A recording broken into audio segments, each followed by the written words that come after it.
Un evento molto atteso alla presentazione della nuova edizione di Poesia a Casarsa di Pierpaolo Pasolini, la cui prima e unica edizione risale al 42, stampata a spese dell'autore a Bologna da una libreria antiquaria. E infatti la sala consiliare di Palazzo Burovic-Desmajevic era gremita di pubblico per il ritorno dell'esordio poetico di Pasolini, casarsese per parte di madre. L'infanzia passata a Casarsa segnerà il futuro scrittore e regista, che allora ventenne faceva l'università a Bologna. La serata, organizzata dal Centro Studi Pasolini di Casarsa, è stata preceduta dalla cerimonia di premiazione del 34° premio tesi di laurea Pierpaolo Pasolini, fondato da Laura Betti e bandito dalla Cineteca di Bologna Archivio Pasolini.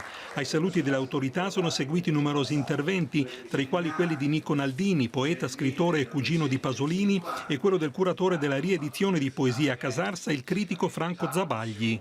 Questo libricino poi non è più stato visto, è scomparso, c'erano solo 300 copie disponibili, per cui è diventato anche un po' leggendario. Leggendario perché lo legge uno dei più grandi critici di allora letterari, che è Gianfranco Contini, e riconosce in questo ragazzo, che non sapeva chi era, un poeta.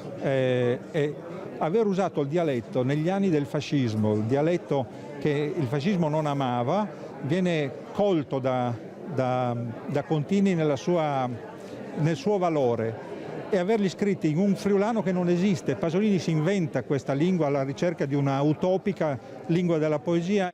L'attore Fabio Fantini ha letto alcuni versi della silloge poetica pasoliniana in friulano. Gloria dai confins, fantassut, a pluf il ciel, dai spolers dal tuo país, dal tuo vis di rose e mel, tut verdut, a nas il meis.